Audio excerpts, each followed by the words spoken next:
1 Coríntios capítulo 11, versículo 30, diz assim: por causa disso, há entre vós muitos fracos e doentes, e muitos que dormem. Somente este versículo, vou repetir a leitura.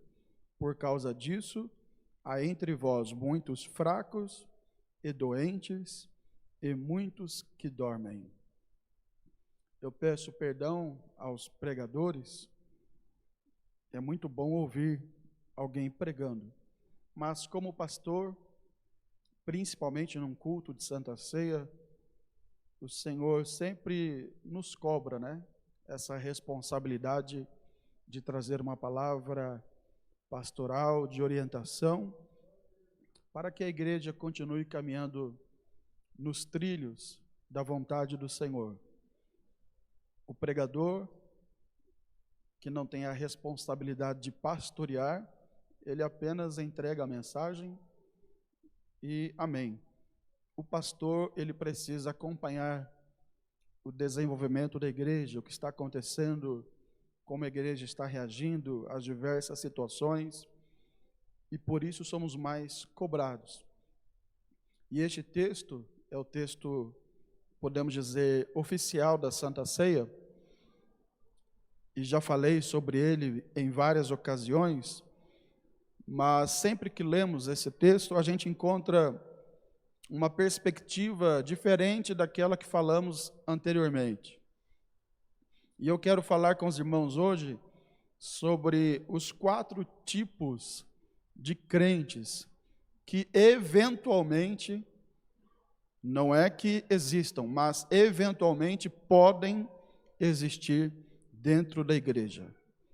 No caso da igreja de Corinto, que foi uma das igrejas que mais Paulo amou, mas também foi uma das igrejas que mais deu trabalho para ele, ou por que não dizer, foi a igreja que mais deu trabalho para ele. Nesta igreja, especificamente, havia esses 4 tipos de crentes. Quais são eles? O versículo 30, ele deixa bem claro. São os fracos, são os doentes, e são os que dormem ou os que morreram. Algumas versões vão dizer os que morreram. E alguém pode dizer, pastor, mas aqui tem 3 tipos. Porém, ele se refere e ele fala para um grupo. Ele diz assim, entre vós há os fracos, os doentes e os que dormem. Então veja que o vós aqui é um outro grupo. É o grupo que ainda estava com a vida espiritual alinhada com a vida espiritual de acordo com a palavra de Deus. Então ele diz, entre vós, é o primeiro grupo. Há muitos fracos, segundo grupo. Muitos doentes, terceiro grupo. Muitos que dormem, quarto grupo. E vale a pena a gente lembrar aqui que o texto e o contexto se refere à disciplina, à orientação que Paulo dá no que se refere à ceia do Senhor.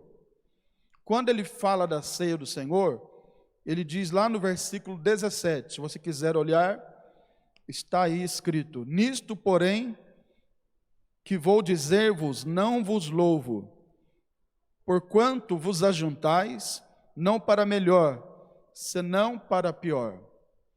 Para você entender, o culto aqui, que Paulo está se referindo, o culto da ceia do Senhor, era um ajuntamento em que os crentes vinham, se reuniam no templo, na igreja, vamos assim dizer, e eles se reuniam para pior, voltavam para casa pior do que quando vieram para o culto. Isso é coisa triste, porque a gente vem para o culto para voltar melhor. Quem quer voltar hoje melhor? Mas aqui não, aqui eles voltavam pior. É Paulo que está dizendo. E ele dá a razão, por que eles voltavam pior? Porque antes de tudo, ouço, versículo 18, que quando vos ajuntais na igreja, há entre vós dissensões, ou seja, havia brigas. confusões. E em parte eu acredito, ele diz. E até importa que haja entre vós heresias, para que os que são sinceros se manifestem entre vós, de sorte que quando vos ajuntais num lugar, não é para comer a ceia do Senhor, porque comendo cada um toma antecipadamente a sua própria ceia. Quando nós olhamos a igreja primitiva, Atos capítulo 2, nós veremos ali que a igreja praticava o partir do pão. E o partir do pão ali se faz referência a duas situações. O partir do pão no sentido de refeição comum, um alimento comum, e o partir do pão no sentido de ceia do Senhor, que era chamada na igreja primitiva de culto do amor. O culto ágape, a festa do amor. Todo culto da ceia do Senhor, na igreja primitiva, tinha esse nome, o culto do amor, a festa ágape, ou a festa da caridade. Podemos imaginar pelo contexto, por aquilo que a gente vê na história da igreja, que eles se reuniam, faziam ali uma refeição, e depois da refeição eles partiam o pão, tomavam suco de uva, representando o corpo de Jesus e o sangue de Jesus, respectivamente. Então havia a refeição comum, porque a igreja estava começando, essa era uma prática. Hoje é meio difícil a gente fazer isso, devido até o tamanho das igrejas, mas não é pecado se a igreja quiser fazer isso. Vamos supor que a gente tome a decisão aqui, olha, no dia da Santa Ceia, a gente vai chegar, vai jantar junto, e depois vamos tomar a ceia do Senhor. Não tem pecado nenhum nisso. Era o que eles faziam. Eles tomavam uma refeição comum, e depois participavam da ceia do Senhor. Agora, este ato, que era para ser um ato de amor, se tornou um ato de preconceito, de dissensão, de confusão. Por quê? Aqueles que tinham mais, comiam mais, e os que não tinham nada, passavam fome. Por isso que tinha dissensão. Paulo fala bem claramente que alguns estavam comendo demais, se embriagando, enquanto outros passavam fome. Então Paulo, entendo eu aqui no texto, que ele normatiza a questão do culto da Santa Ceia, dizendo o seguinte, olha, vamos parar de fazer assim, quem tem fome, come em casa. Ele disse isso lá no final, versículo de número 34, mas se algum tiver fome, come em casa. Ele normatiza a questão, que depois a igreja no século IV, século II, século IV, através de concílios também traz algumas normatizações. Mas aqui Paulo normatiza, dizendo, olha, paremos com esse tipo de prática, porque não está sendo bom. Quem não tem condições, vamos dizer aqui, num palavreado da nossa realidade, né? Se fosse hoje, quem tinha condições trazia um filé mignon, trazia uma picanha, Coca-Cola, e quem não tinha condições, trazia sardinha com farinha, não sei, alguma coisa assim. E aí ficava aquela discriminação. E o que tinha condições, pelo menos se ele distribuísse com o outro, amém, mas ele não distribuía, ele comia, bebia, se embriagava, e o outro passava fome, passava vontade. Porque imagine você, irmão, vendo o seu irmão da direita comendo aquela carne assada, tomando aquela Coca-Cola geladinha, com limão e gelo, e você na sardinha. E olha que sardinha é gostoso, eu gosto, né? E você ali, só num alimentozinho fraquinho, e o irmão nem oferece, até lambuza o beijo de tanto comer, e nem para oferecer um pedacinho de carne para você, um golinho de Coca-Cola, e você só na groselha, só no que-suco. Era isso que acontecia lá no culto. Diferenças sociais que aconteciam, aí o povo voltava para casa triste. Dissensões no culto. Aí Paulo vai dizer o seguinte, nisso que eu estou falando, eu não louvo vocês, eu não elogio vocês, porque vocês estão se reunindo para pior. Vem para o culto e volta pior do que quando veio. Então vamos parar com isso. Primeira coisa, eu vou passar para vocês o que eu recebi de quem? Do Senhor. Aleluia. Paulo tinha tanta intimidade com o Senhor, e ele passa agora para a igreja uma normatização de como fazer o culto da Santa Ceia, mas ele não diz, olha, é algo que eu criei, que eu imaginei, eu e os apóstolos nos reunimos e criamos essa norma. Não, eu vou passar para vocês, porque eu recebi do Senhor, e eu também vos ensinei. Então esse culto aqui, primeira verdade que a gente tem que aprender hoje, este culto aqui é algo que o Senhor ensinou. Quem crê nesta palavra, levante as mãos, dá um glória a Jesus. Foi o Senhor quem ensinou. O nosso amado Jesus que ensinou. E aí ele vai dizendo como deve ser o culto, a questão do partir o pão, de dar graças, os significados, né? Não vou falar disso agora, mas o significado do pão, significando o corpo de Cristo, ele significa, ele simboliza. Ele não se transforma. Quando a gente ora pelo pão, ele passa a simbolizar o corpo de Cristo. Ele não se transforma como prega o catolicismo e outras denominações. Não, ele simboliza. Terminou a Santa Ceia, ele é um pão comum. Ele serve para o ato da ceia do Senhor. Neste ato, ele é um símbolo do corpo de Cristo. E o vinho, o suco da uva, da mesma forma, é um símbolo do sangue de Jesus, que nos perdoa de todo o nosso pecado. Ele vai ensinando todas essas coisas. Ele vai orientando a igreja como deveria ser o culto, como deveria ser a ceia do Senhor. E quando chega no versículo 27, se você quiser olhar comigo, ele diz assim: portanto, qualquer que comer este pão ou beber o cálice do Senhor indignamente, ou seja, aquele que não trata a ceia do Senhor como algo sagrado e sério. Em primeiro lugar, falando agora dessa questão da indignidade, a gente precisa entender que este ato, este culto é algo muito sério.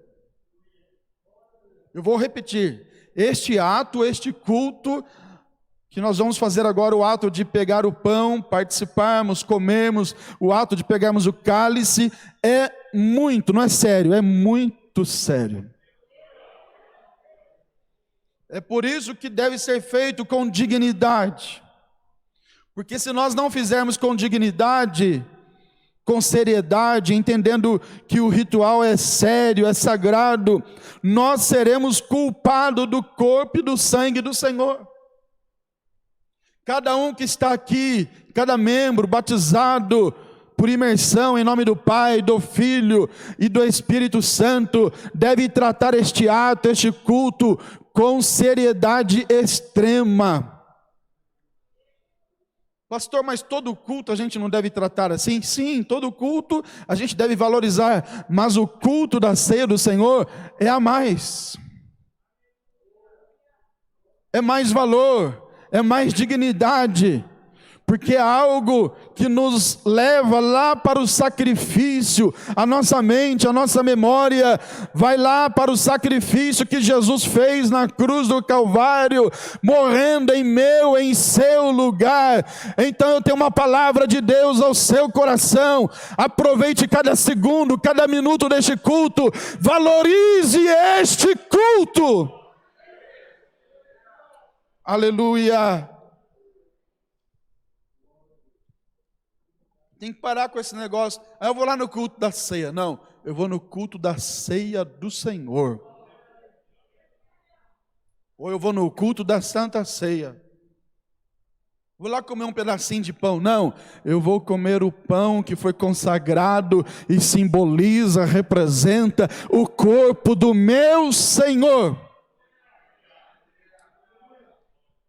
Eu vou tomar um pouquinho de suco de uva e vai matar minha vontade? Não, vontade você vai depois no mercado, compra 5 litros, toma sozinho. Aqui não é nada para montar vontade nem fome, aqui é para você entender que ao pegar o suco da uva, representa o sangue de Jesus, que nos purifica de todo pecado.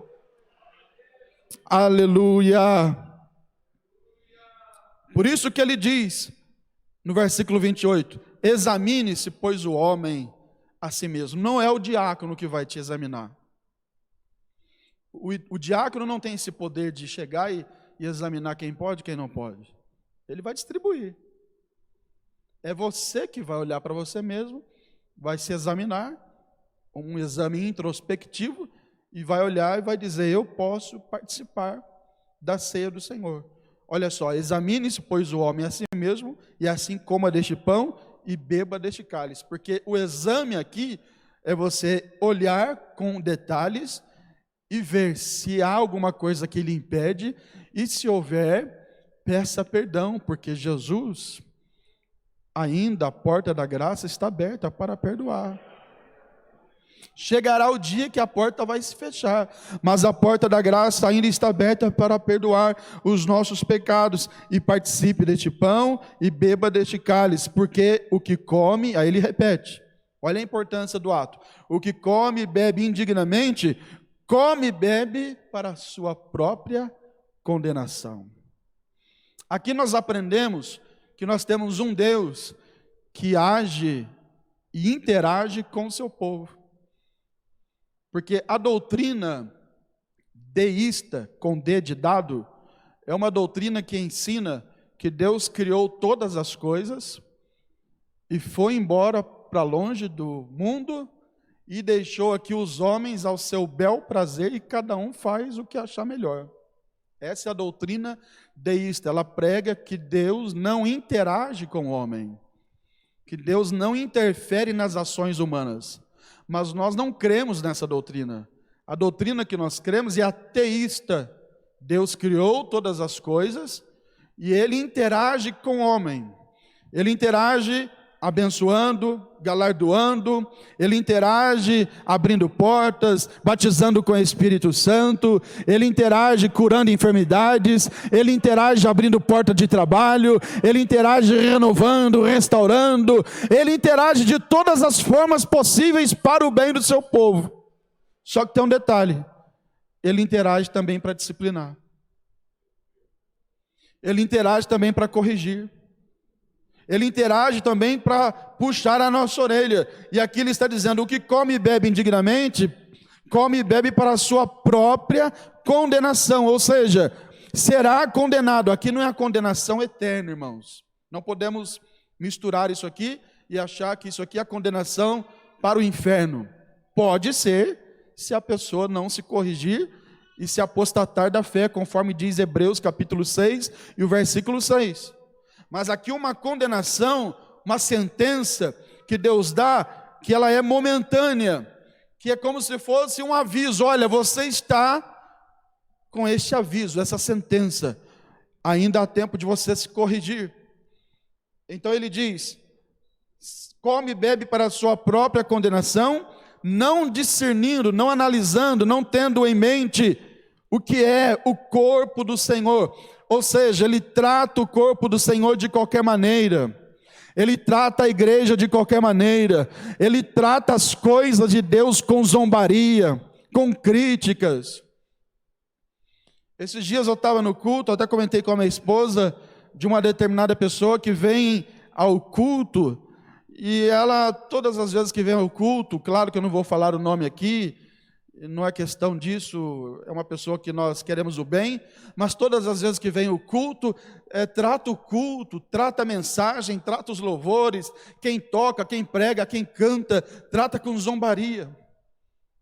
Zomba das coisas que acontecem na igreja, zomba daquele que prega, zomba daquele que canta, daquele que toca, e não é uma criança, é adulto, trata com zombaria, e por incrível que pareça, até aqui mesmo, quando eu assumi essa igreja no início, tinha um grupo assim que tratava as coisas com zombaria, e Deus foi trabalhando nessa questão, e hoje já não existe mais isso. Porém, nós não podemos deixar de discernir o corpo. O que Paulo está dizendo, olha, entenda bem, discirna bem o que é o corpo.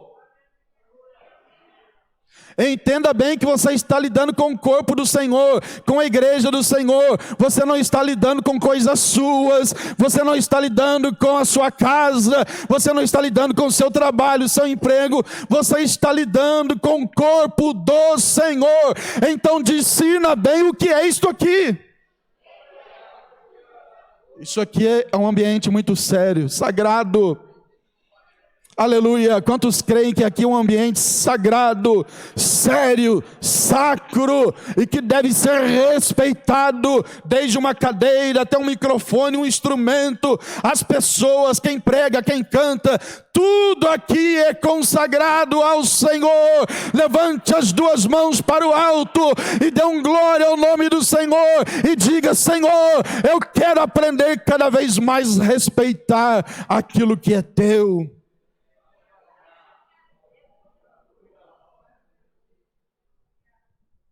Aleluia. Quantos creem que o Senhor fala durante o culto? E quantos creem que o Senhor fica triste quando Ele está falando e alguém está tratando com zombaria?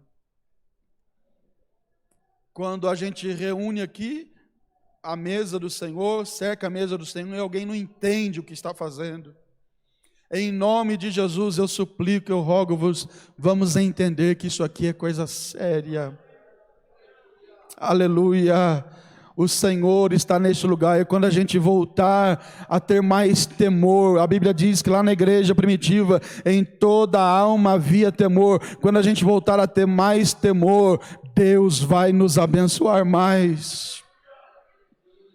Mas a igreja de Corinto, disse Paulo, que tinha alguém ali que não estava discernindo o corpo do Senhor, estava promovendo dissensões, bagunça, heresia na hora do culto.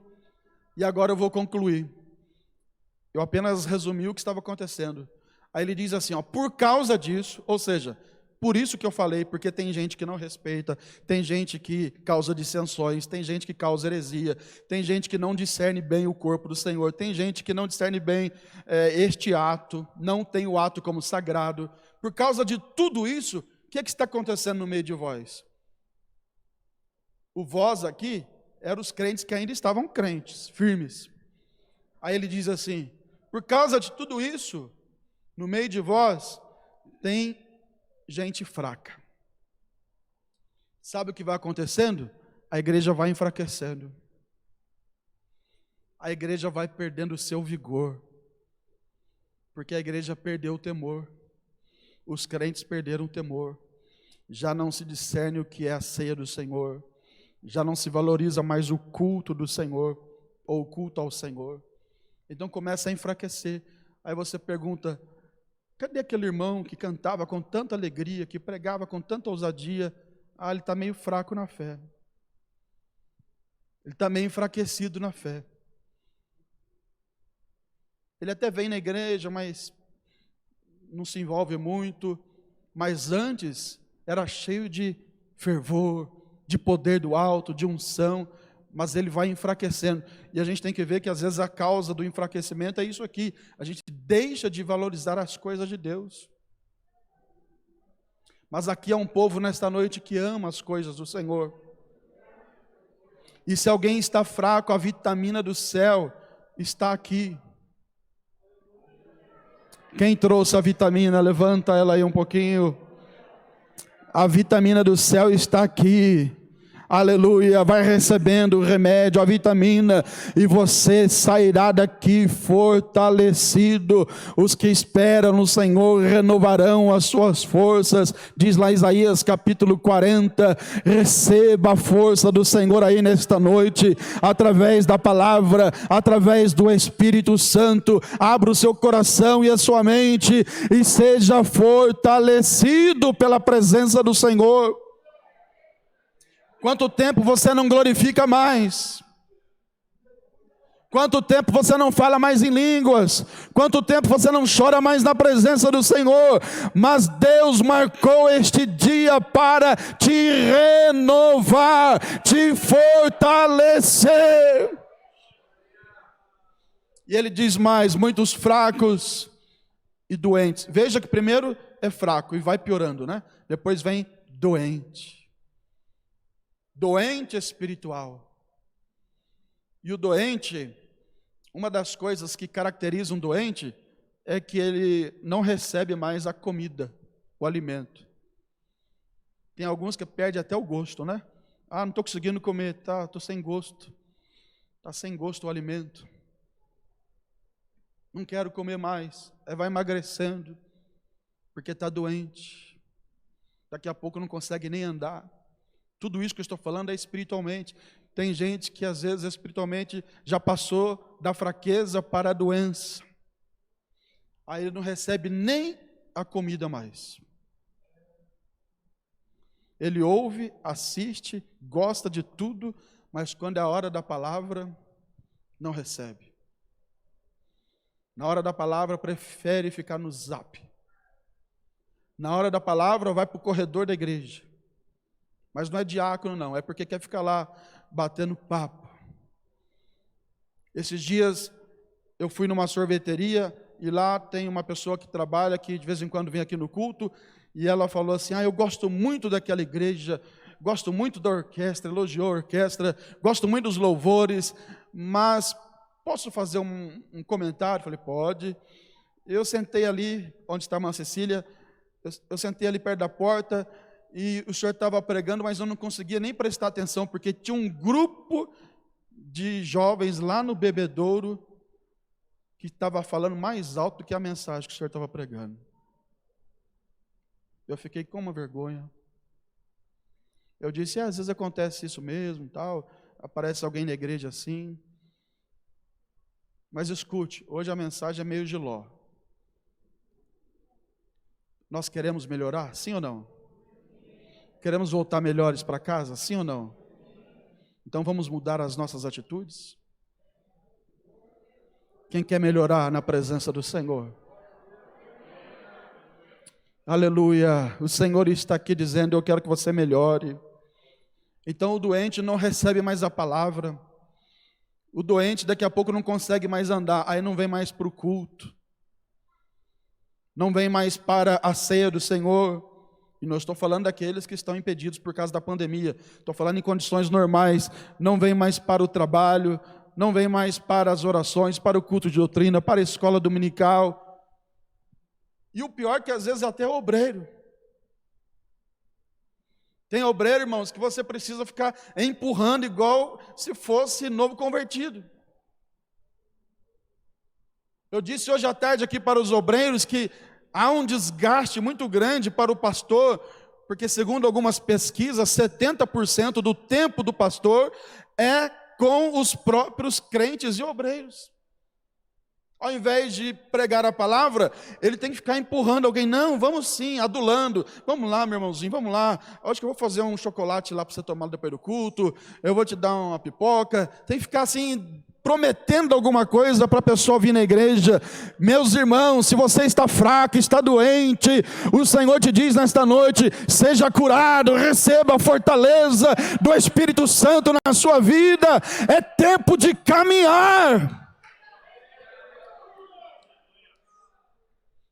É desgastante, tem que ficar ali mandando mensagem para o obreiro, pessoa que é madura na fé, mas que você tem que arrastar, não é? Arrastar para ela poder estar na igreja, fazer o trabalho dela, desenvolver o trabalho dela. Mas se você ouvir a palavra que eu estou pregando aqui, der ouvidos, der crédito e abrir o seu coração, o Senhor está aqui hoje para te renovar. E aí Paulo fala, tem muitos fracos, tem doentes e tem os que morreram. Os que dormem aqui são os que morreram. Agora esses são os piores. Esse aí já não adora mais, já não glorifica mais, para ele tanto faz. Ele já está a um passo da apostasia, a um passo de se tornar um apóstata da fé, morte espiritual. Porém, o meu Jesus, o seu Jesus, ele também ressuscita morto. Você crê que ele está aqui nesta noite para fortalecer quem está fraco, para dar saúde para quem está enfermo e para ressuscitar quem já morreu. Se você crer, se coloque em pé em nome de Jesus agora. Aleluia. E não vamos falar do irmão A, do irmão B, vamos olhar para nós mesmos. Coloque a mão no seu peito, curva a sua cabeça e vamos orar agora. E peça: Senhor, me fortaleça, Senhor, me cure, Senhor, ressuscita. Oh, meu Pai, vai pedindo aí que o Senhor trabalhe na sua vida, que você volte a ser um crente fervoroso, volte a ser um crente que ama os cultos, ama a palavra, ama a liturgia do culto, ama cantar, ama louvar a Deus, ama levantar as mãos e adorar, ama dar glória a Jesus, ama falar aleluia, ama falar em línguas estranhas. O Espírito de vida está aqui nesta noite, está aí na sua casa também, aonde há um coração aberto, aonde há um crente que deseja algo novo, o Espírito de Deus estará agindo, estará trabalhando, e nós repreendemos agora toda frieza espiritual, toda dúvida, todo espírito contrário seja repreendido e receba o renovo de Deus na sua vida. Aleluia. Aleluia. Busque a presença do Espírito Santo. Nós vamos sair daqui hoje melhores. Já podemos ouvir línguas estranhas, já podemos ver crentes adorando. Não fique de fora da adoração. Adore, glorifique, busque em Deus um renovo espiritual.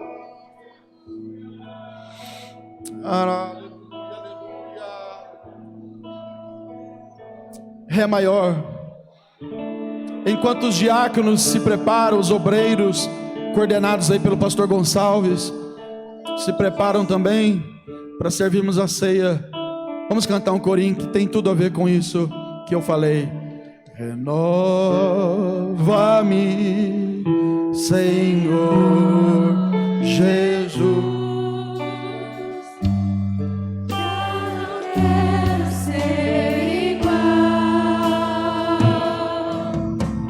Busque o renovo de Deus para a sua vida agora. Senhor Jesus, põe em teu coração, porque tudo que há dentro de mim necessita ser porque tudo que há dentro do meu coração necessita mais de ti. 4 tipos de crentes: os fortes no Senhor, os fracos, os doentes e os mortos. Eu termino a ministração perguntando: em qual grupo você está?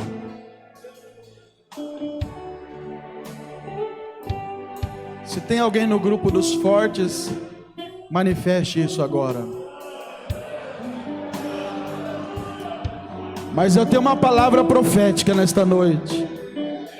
O Senhor está tirando pessoas do grupo dos fracos, dos doentes, dos mortos e colocando no grupo dos fortes. Você vai sair daqui um gigante espiritual. E já pode receber o dom de línguas de novo. Receba aí agora o dom de línguas. Volte a falar em línguas estranhas. Volte a sentir a presença do Senhor. Aqui atrás na orquestra, sejam fortalecidos também pela presença do Senhor. Os obreiros, os jovens, círculo de oração, lá na galeria, aí na sua casa. Não tenhamos vergonha de declarar a nossa fé. A nossa fé é uma fé bíblica, cristã, pentecostal.